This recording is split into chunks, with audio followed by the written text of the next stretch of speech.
Anand Shah, CEO of NJ Advisory, now joins us.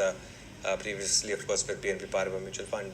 Anand, hi, good afternoon. Thanks for joining us. So, tell us, how are you feeling about the market as we move into 2020? The complaint for the market has been it's been pretty narrow, and only a handful of stocks have made money. Hi, Anuj. Very good afternoon.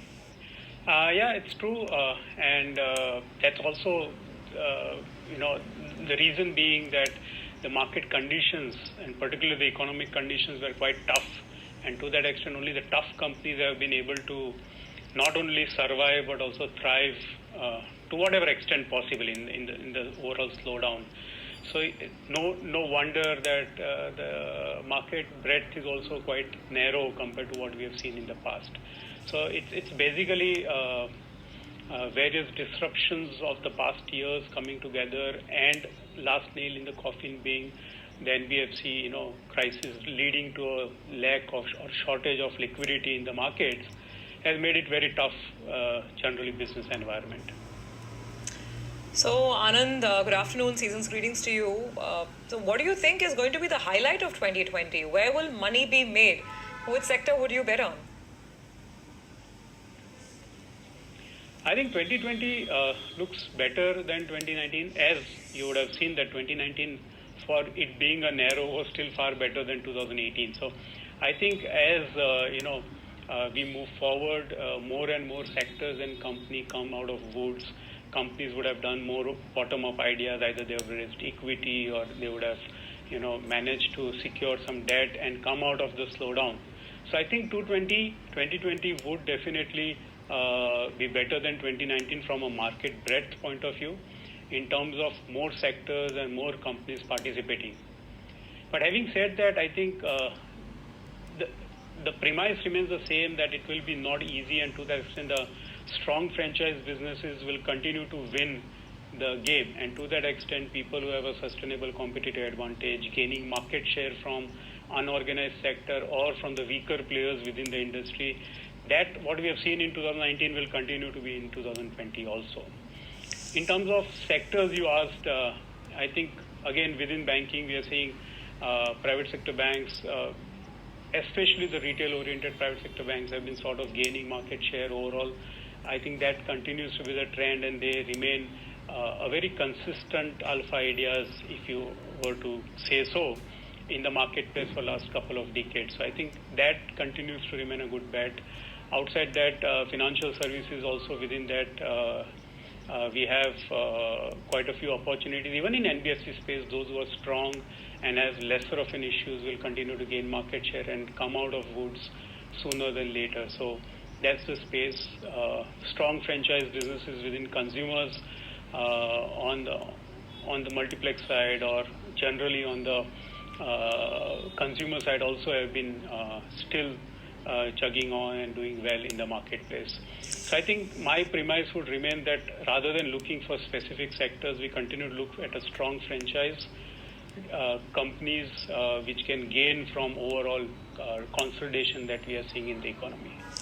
Okay, that point is well taken. There's a bit of a recovery now from the lowest point, especially for the bank Nifty. The problem for Nifty is Reliance, really. I mean, just see the chart of that stock once again. And that's why Nifty is not of the lowest point of the day, while Bank Nifty is, because Reliance is dragging quite a bit. 2% down now on Reliance, 15. So it's swiftly corrected actually about $100 from its high. 16.16 was the high. I think we're now at 15.16. So about 100 rupee correction is what we have seen in Reliance. Anand, this year we have seen a couple of big sectors, sort of sunrise sectors which nobody used to talk about, make huge money. Life insurance in general, and asset management. You think that's still good for more, or anything else which is emerging as a new theme perhaps to back in 2020? I think there are some underlying trends in the industry which has also been helping. I think in the past, ULIP used to be a large share of the overall sales that happened in the insurance company. I think that's changing. Term insurance becoming more favorable, or at least becoming more acceptable in the marketplace, which is less cyclical, more structural story. to that extent, you have made business less cyclical, and that's leading to some sort of a re-rating in that sector. But overall, we continue to like both the asset management and insurance space from a long-term perspective, because there's enough of under-penetration. I think there's more consumers to reach out to, and there's more wallet share to take from the Indian household, both in terms of insurance as well as asset management. So I think we continue to like this space from a longer-term point of view. Anand, what about telecom? You know, the surprise factor of 2019. Will it continue to shine in 2020, or is the best of this rally over and done now? I think in telecom, it's been a brutal, couple of decades, I would say, not a year or two, but couple of decades, where we've seen influx of competition practically every 5 to 10 years. And we have reached a point where now it's becoming difficult even for the first and the second player, or the second and the third player as we speak today, to really survive. To that extent, I think we are somewhere from a business front, stocks being separate, but from the business front, I think we are at a bottom as far as pricing is concerned. You would have heard time and again that India is one of the cheapest telecom services and data possible in the world. And also, we have among the emerging markets, one of the highest per capita consumption of data, despite of a far lower per capita income. So I think from the telecom, I think somebody will have to take a long-term view. I think we believe we are at the bottom of the business.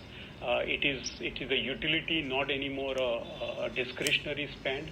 To that extent, and obviously it's very well penetrated with more than a billion SIMs. So I think it's a large market, not much value. Rather, a lot of value has got destructed. Forget talking about wealth creation. But we believe in next decade we can see a lot of wealth creation in this sector.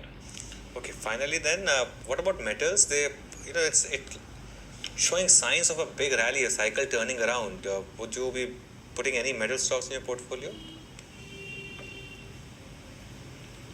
I think metals is beyond the Indian shores. I think for metals, we need to really take a view on China, because China very clearly is anything between 45 to 50% of the particular metals consumption is out of China. And China last 2019, a good part of 2018 and a lot of 2019, we had this entire US-China trade war, which kept sentiments weak for the metal stocks in general.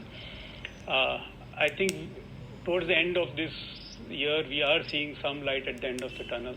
If we see that this trade war sees some sort of truce and we reach a situation where it's back towards normalization as far as China is concerned, we can see some sort of a consumption picking up in China and leading to some bounce back in the metal stocks. But again, it's a tough sector to call, given it's not too much about India's story as much it is about the China story. Okay, all right, Anand. Thank you very much for joining in and giving us your thoughts on how 2020 might shape up. Season's greetings to you once again. Before we take a break, I have no idea what